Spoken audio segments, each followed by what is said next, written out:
2 years ago, 3 years ago, being an African or a dark-skinned person was something like, if they'd see you walking on the street, they'd be really inquisitive and really curious, and they'd, like, as many African vloggers have stated, they would stare at you for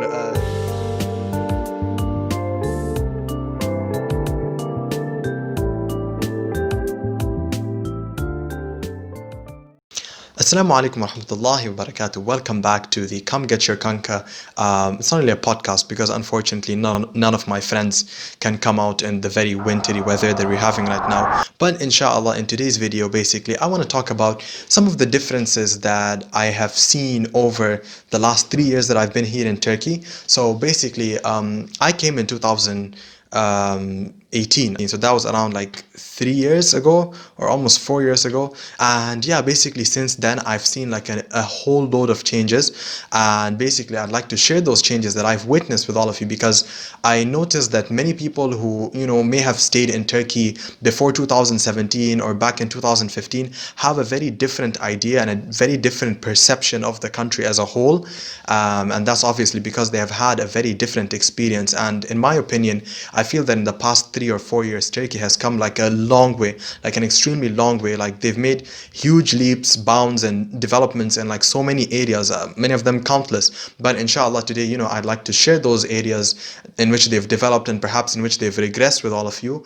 And yeah, basically let's get on with the video. So the first difference that I want to talk about, the first point that I want to talk about which changed between 2018 and 2020 is obviously, I'm gonna pull out the race card, yeah, is the fact that like here in Turkey these days, there are more dark-skinned people, and maybe that's perhaps because I changed location. But if you wanna find me, please just send me location.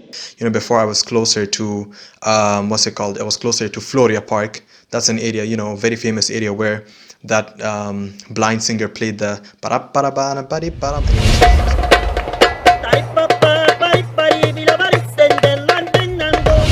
So yeah, basically I moved like more inland from that area. That place is coastal, so perhaps that's why I'm seeing more dark-skinned people. But overall, like 2 years ago, 3 years ago, being an African or a dark-skinned person was something like, if they'd see you walking on the street, they'd be really inquisitive and really curious, and they'd, like as many African vloggers have stated, they would stare at you for a really long time, and they'll just basically come up to you, ask you questions. In a way, you'd feel like a celebrity. But since the passing of 3-4 years, it's kind of become normal, and I don't know how to react to that. I'm kind of happy of finally being able to blend into the background and be normal like everyone else, but I kind of miss that how do you say it? I kind of miss that experience of going out and being the talk of the crowd, the attraction, the special thing between the people. I don't know, it's just basically the way that perhaps I see people stating. I don't see it as a way that people are encroaching on my privacy, or a way in which people are kind of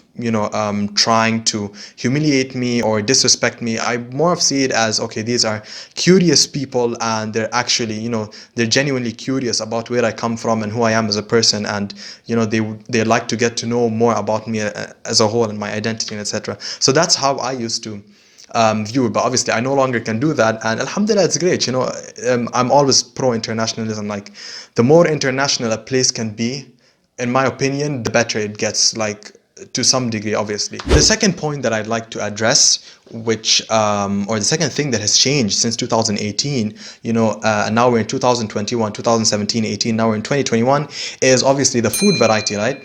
So before I came to Turkey, I heard a lot about Turkish food and etc. And maybe it was just the food that was in my locality, the area that I was staying around Istanbul.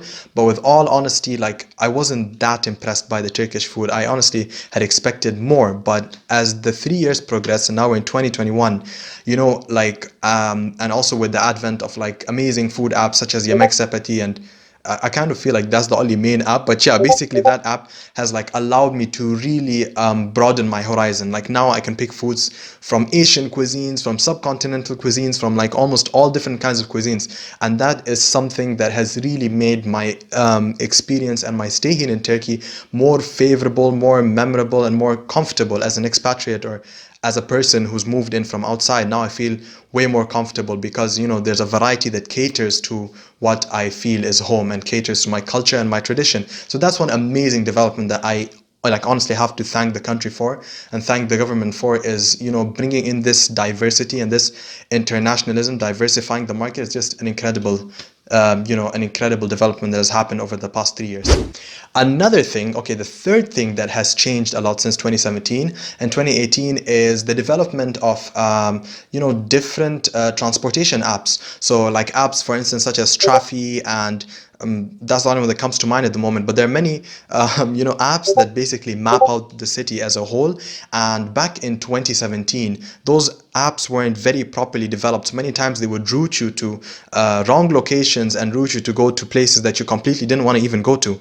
But now these apps are properly developed and they're properly catered to a person, say for example, has to travel every day to work, from the Asian side to the European side. I've got many friends who do that actually. It's very interesting. Like every day for work or for university, they travel across the two continents. It's just incredible.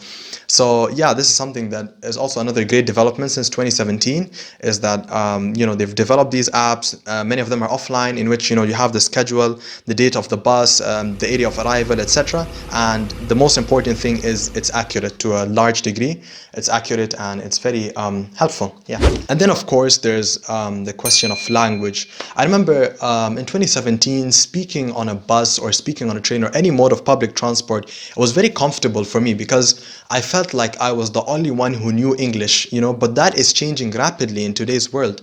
In like Turkey post 2017, the past 4 years, I've seen an increase in Turkish people who are like openly willing to learn different languages and different cultures. And it's amazing, like kudos to them. You can never lose anything from exposing yourself to different cultures and being more diversifying basically your experiences and your exposure. And yeah, basically now I can't talk anymore on the bus with that kind of freedom that I used to exercise. So say for instance, if I want to criticize an aspect of living in Turkey or praise an aspect of living in Turkey, then there's like a 50% chance someone on the bus is going to understand me, because in my locality, in my area, there are many people who are coming from the UK who are originally Turks, and also many Somalis from the UK. And these originally Turks who were born in the UK, they can speak like their dual lingo. I don't know, they're dual bilingual. What the hell, Duolingo? What? Anyways, they're bilingual, yeah. So they can speak English proficiently and they can speak Turkish as well very fluently. So I have to be more careful with the statements that I make on the buses these days. And to conclude, the five, or I don't know if I've mentioned 5 or 4 things that have changed since I came in 2017. I want to conclude by my hand. Been holding this mic for like 3 hours. I want to conclude by talking about communal tension. And this is something that I've seen rise in a way, like in the past 3 years, is that in the area in which I live, like the reason I keep mentioning that my experience is based on the area in which I live is because Istanbul is huge. So like for instance, a few days ago it started snowing. It snowed in this place, but it didn't snow in another area. And in a place like 15 minutes from our place, it snowed like 2 times as much. So that's how big of a city Istanbul is. But anyways, I diverged. I was talking about communal tension, yeah, and obviously people who are coming from outside Turkey, they have their own traditions, their own behavior, their own characteristics. It's not always easy for the East and West to merge, basically, like two very diverse, polar opposite cultures to diverge and to blend into one community and one society at the beginning, at least. And I think that is a learning process. It's something that many Turks are learning to do, and something that many immigrants and expatriates are learning to do, is to live with one another and, accept our different cultures. And I don't know, I feel that, to a certain limit, accepting each other can only lead to, the progress of a certain society. And it's very important, for us as immigrants to, respect, the locals' cultures and the locals' way of life, and also for them to be accommodating and hospitable to us. And this is something I see in many of the communities. I mean, it's like a constant work in progress. Tensions rise and then tensions decline. Tensions rise, tensions decline. Some communities have learned, better to cope with immigrant influx, and some communities are still learning. But I always see Turkey as a country that is full of potential, whether it be economically and whether it be socially. And many people may beg to differ, but this is my experience at the end of the day. And basically, I think the slogan or the motto of this channel is basically to go in with all honesty, because no one wants to hear mujamala. Like, no one wants to hear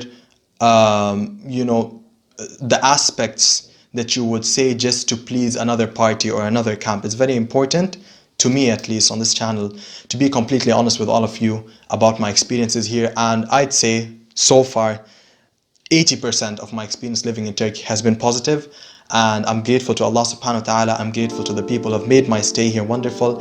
And with that, inshallah, we shall conclude this short video on the Come Get Your Kanka channel. Inshallah, stay safe, and assalamu alaikum wa rahmatullahi wa barakatuh.